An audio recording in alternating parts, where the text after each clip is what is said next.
Tem vários motivos que podem fazer um jardim vertical dar errado. Talvez você já tenha visto algum vertical mal sucedido por aí.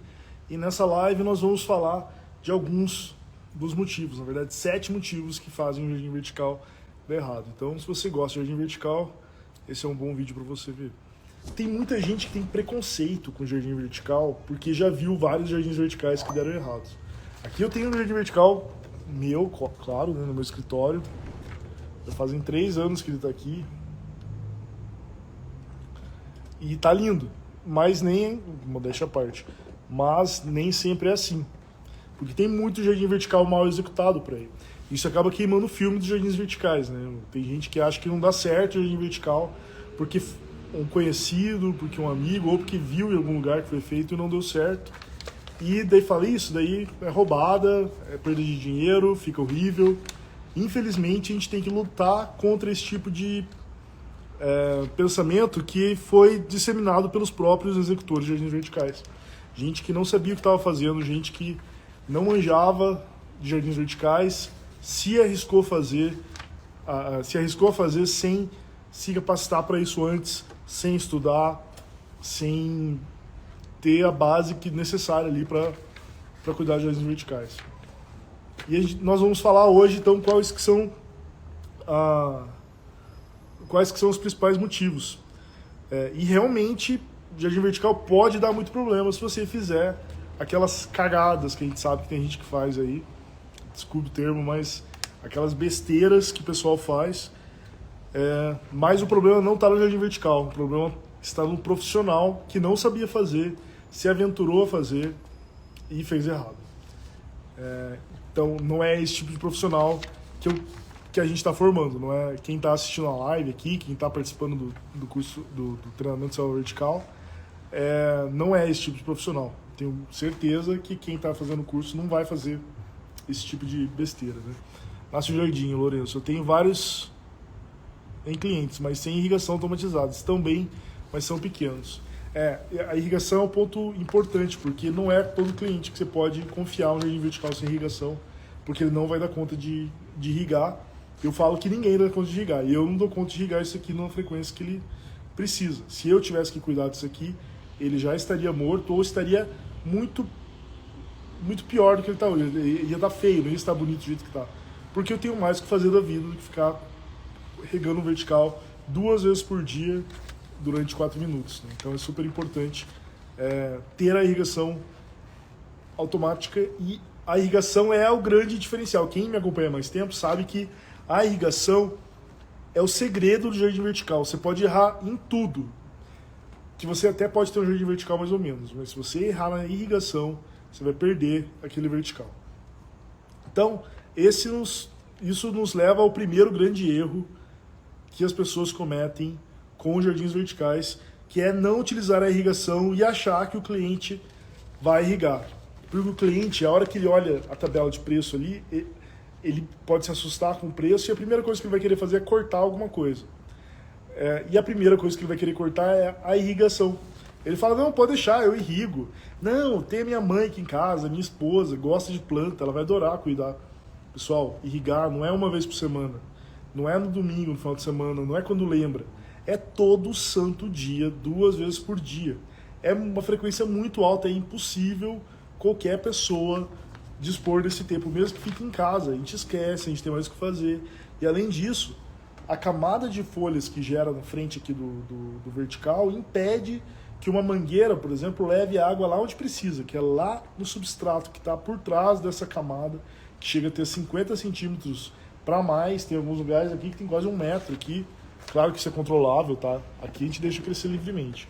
Mas aqui nesse meio aqui tem parte que tem quase 1 metro de camada de folha aqui. Então a água não vai chegar. A chuva não vai irrigar. Porque aqui chove muito. Não vai irrigar do jeito certo. Por quê? Porque a chuva teria que ser um ângulo perfeito para cair dentro do módulo e chegar lá no substrato. E mesmo que seja um ângulo perfeito, tem a camada de folhas. Então, irrigação é a primeira coisa que a gente olha quando o vertical deu errado. Morreu o vertical, pode ter certeza, assim, vamos colocar 99,9% de chance que o problema está na irrigação. É lá que a gente vai atacar, é lá que a gente vai ver o que está errado, Porque ou colocaram... Bom, não vou dar spoiler dos próximos erros aqui. Mas o problema está na irrigação. Daí isso se desdobra ainda em erros que a gente vai falar. Porque às vezes você faz a irrigação, mas não faz do jeito certo. Então, não dá. Você pode economizar em tudo, mas não economize na irrigação, porque é tipo um Pareto ali, é 20% do orçamento que faz os 80% dar certo. Então, tem que investir em irrigação. A gente tem que fazer um trabalho com o cliente para ele acreditar, para ele confiar, para ele não querer cortar o sistema de irrigação. Segundo erro, usar mangueiras inadequadas com gotejos ineficientes.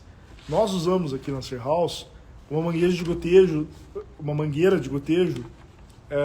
da Rainbird, que é a marca líder mundial. Uma mangueira... Bom, não vou ficar descrevendo tudo, mas é uma mangueira de 8 milímetros, ela é autocompensante, ela tem os orifícios prontos já para você para irrigar. Ela garante que em qualquer ponto do vertical você vai ter o mesmo fluxo de água, a mesma vazão. E tem gente por aí que faz a irrigação, só que não usa a mangueira certa. Usa uma mangueira preta com um botão de gotejo, usa um outro tipo de gotejo, que não, bom, às vezes usa tripa de gotejo para agricultura. Pessoal, isso não é uma irrigação adequada para o jardim vertical. Por quê? Porque o jardim vertical ele é feito para durar muitos anos, para durar 5, 10, 15 anos. E uma mangueira de gotejo com um botão gotejador ou uma tripa não é profissional, não é para paisagismo. Então cada vez que você fura uma mangueira preta ali para colocar aquele botãozinho de gotejo, é um ponto de falha que você vai ter, que lá na frente aquele botão pode pular para fora com a pressão, pode sair, pode escapar, pode entupir e vai parar de ter irrigação ali, ou vai ter um jato de água, um esguicho d'água. Por exemplo, se fosse aqui no meu vertical, que tem um deck aqui embaixo, ia molhar todo o deck. Ou se for dentro de uma sala de estar, de uma cozinha, de um quarto, de um banheiro, como a gente tem, imagine que horror você ter um vertical assim, que vai inundar a tua casa, que vai alagar a tua casa, que vai molhar teu tapete, vai molhar teus móveis, vai manchar as coisas. Você faz um vertical para não dar trabalho, para não ter problema, e não para virar dor de cabeça para o cliente. Então não adianta nada você ter um sistema de irrigação mal feito. Você precisa usar o que é de melhor, os melhores produtos. A gente usa a Rainbird, e eu não sou patrocinado pela Rainbird, eu não ganho nada para falar deles. Eu falo deles porque eu uso, porque eu boto a minha mão no fogo que funciona. Já uso há 3 anos, que é o tempo de vida da minha empresa. Já usava antes, lá nos Estados Unidos, quando eu trabalhava com paisagismo lá. Foi lá que eu conheci a Rainbird. E a gente está vendendo um produto de alto padrão. Está vendendo um produto que... O jardim vertical, né? É o melhor que tem no mundo. Nada pode ser meia boca no jardim vertical. A gente está atendendo um público de classe A. Um público muito exigente. E tudo tem que ser do melhor. Porque se você juntar um monte de coisa meia boca, você nunca vai ter uma coisa... aquele grupo de coisas meia boca nunca vai ter um produto espetacular. Para você ter um produto espetacular, cada detalhe tem que ser bem feito, tem que ser do melhor material, da melhor marca, e a gente recomenda sempre a Rainbird por isso. Porque além do produto ser muito bom, você tem um atendimento ótimo aqui no Brasil, você tem a presença da marca aqui no Brasil. Então, qualquer dúvida, você vai ter uma revenda próxima, você vai ter um distribuidor próximo, e você vai conseguir tirar a dúvida que você tem, comprar o equipamento que você precisa. Então, o atendimento deles é muito bom, por isso que a gente usa a Rainbird, por isso que a gente recomenda, e não porque eu sou patrocinado, porque eu não sou patrocinado. Poderia, né, Rainbird? Bem que vocês poderiam me ajudar aí, né, porque estou formando alguns instaladores de Rainbird para vocês. Além disso, além do problema da questão de poder dar problema no jardim vertical, a gente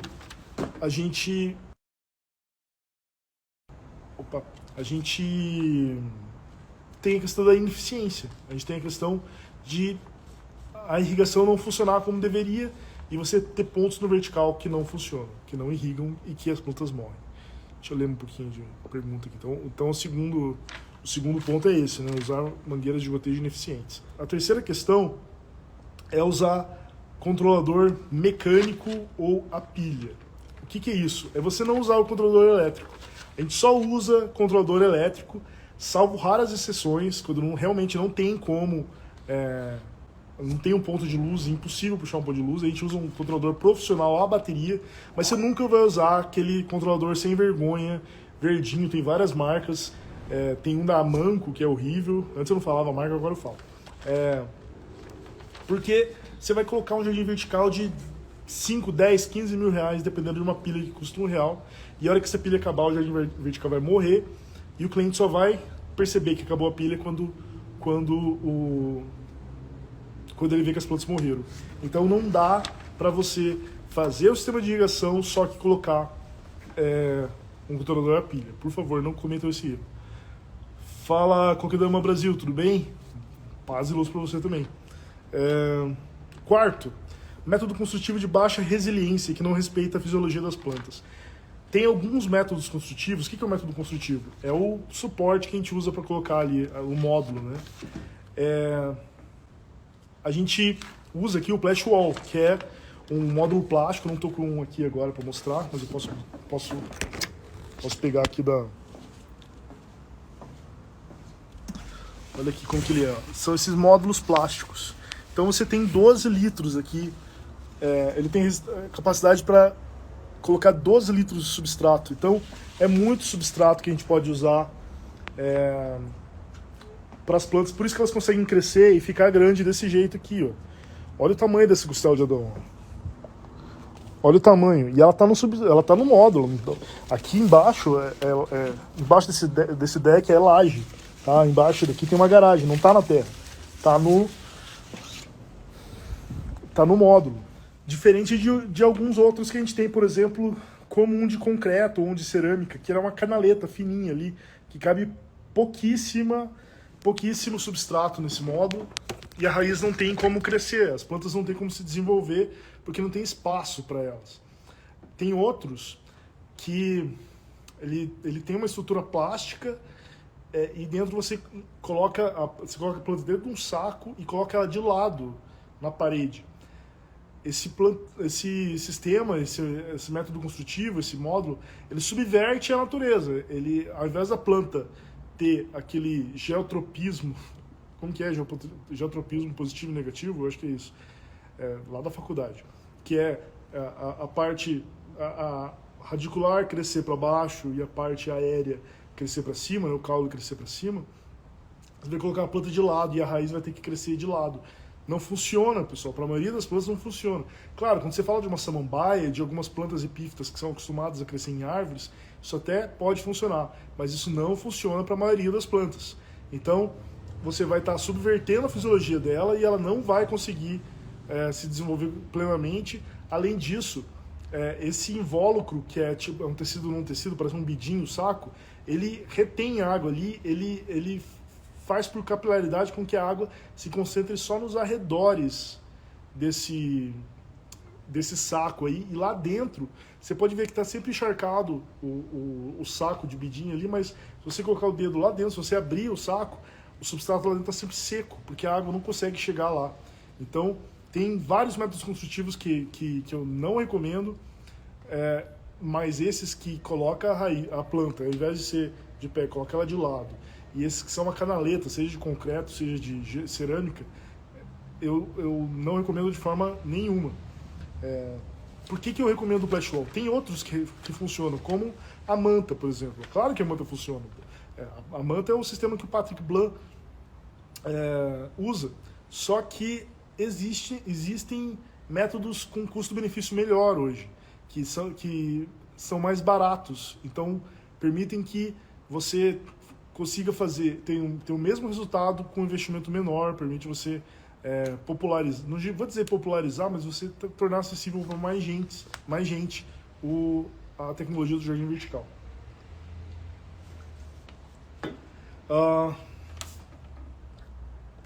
O quinto erro comum que a gente vê por aí: não pensar na impermeabilização da parede e na coleta de drenagem da água.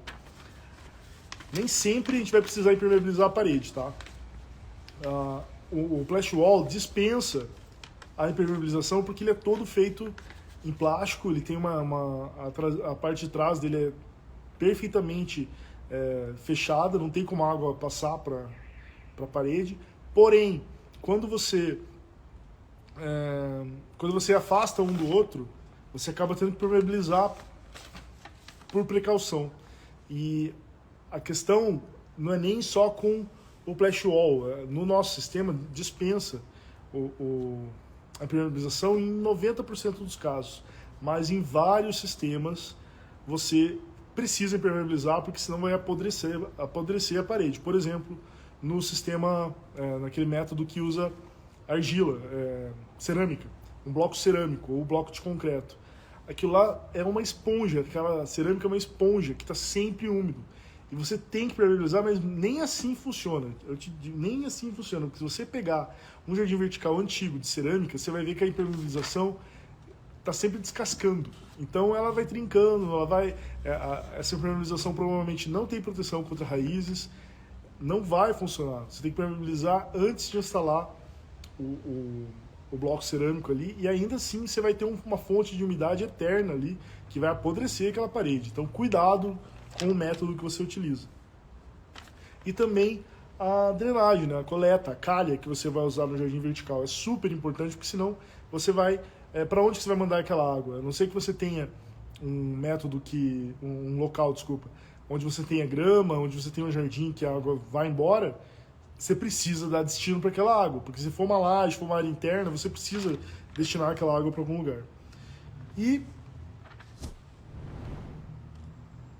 um sexto erro é construir o jardim vertical num lugar com muita sombra. Uma sombra assim que praticamente não tem luz natural. Não existe jardim vertical natural sem luz natural. As plantas precisam da luz natural. Não existe sistema de iluminação que consiga ser eficiente e supra toda a necessidade das plantas sem ter que você colocar uma estrutura imensa, cheia de lâmpada bem na frente do jardim vertical, que vai esteticamente vai comprometer tudo, não vai fazer sentido você ter um jardim vertical cheio de lâmpada na frente, vai ficar horroroso. Então, jardim vertical natural tem que ter luz natural, não se engane, cuidado, não adianta ter uma janelinha ou ter uma janela longe, a distância máxima que a gente indica é até 3 metros de distância. A gente consegue fazer até 6, mas a gente tem que pensar muito bem no tipo de planta que a gente vai colocar. E ainda tem outras variáveis. Por exemplo, eu tive recentemente problema com o jardim vertical, que o vertical tá aqui e a janela tá do lado dele aqui. Desse jeito aqui. Então a luz entra para cá. A luz não vai fazer curva aqui. Quando a gente instalou, parecia uma boa ideia, parecia que ia dar certo, porque a janela era grande. Só que o que aconteceu? Essas plantas que estão aqui do lado da janela, elas crescem muito e fazem sombra para as plantas que estão aqui. Então eu tive esse problema. O próprio vertical fazendo sombra no vertical. Então você vai ter uma metade bonita e uma metade feia. Tem que tomar muito cuidado com esse tipo de coisa. O sétimo erro comum é a escolha equivocada de plantas. Esse é o que a gente mais vê por aí depois da irrigação. Colocar a planta de sol na sombra, colocar a planta de sombra no sol. E aí não tem milagre, não tem o que fazer. Você pode até, às vezes você vai ter uma planta, por exemplo, de sombra no sol. Ela pode até não morrer, como a costela de Adão, por exemplo. Você consegue colocar a costela de Adão no sol? Aqui em Curitiba, pelo menos, consegue. Só que o que acontece? Ela vai estar sempre amarela, sempre feia. Eu chamo ardida, que ela pareça queimada, horrorosa. Então, jardim vertical de sol, planta de sol. Jardim vertical de sombra, planta de sombra. Tem exceções? Tem. Por exemplo, aqui você tem...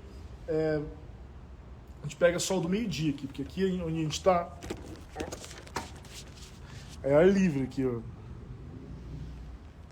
Então, meio-dia, passa o solão aqui e pega as plantas lá em cima.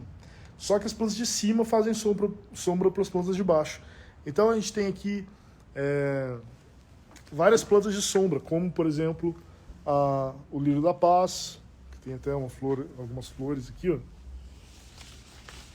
Opa. o lírio da paz.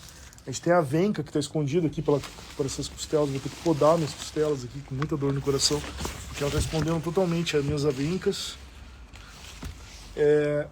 A gente tem antúrio. Então tem plantas de sombra no jardim vertical que pega sol do meio-dia. Por quê? Porque as próprias plantas fazem sombra para o vertical. A gente tem maranta, tem várias plantas de sombra aqui por esse fator. Agora, vai ser muito raro você conseguir usar plantas que precisam de muito sol em um vertical de sombra. E lembre-se que o mais difícil é fazer vertical de sol. Não, por incrível que pareça, a maioria das pessoas acham que quando tem sol tá tudo resolvido, ou acham que o vertical precisa de sol direto. Não precisa de sol direto, precisa de muita luz difusa. Quando você tem o sol direto, reduz drasticamente as opções de plantas que a gente pode usar, porque a maioria das plantas que a gente usa no jardim vertical é planta de subbosque, são plantas acostumadas a crescer embaixo da copa das árvores, então elas não gostam de sol direto. Você consegue fazer um jardim vertical de sol? Consegue, só que daí a lista de plantas é bem menor. Então, quando você entende tudo que você precisa saber para um jardim vertical dar certo, e quando você entende quais que são os erros mais comuns, é claro que você vai prevenir que eles aconteçam. Ninguém quer ter problema. Você não quer dar problema para o cliente, você não quer ter cliente te ligando, te cobrando, falando mal de você. Então, isso vem com experiência, ou, como vocês estão fazendo aqui, vocês podem ouvir pessoas que já têm essa experiência. Estou aqui passando minha experiência para vocês.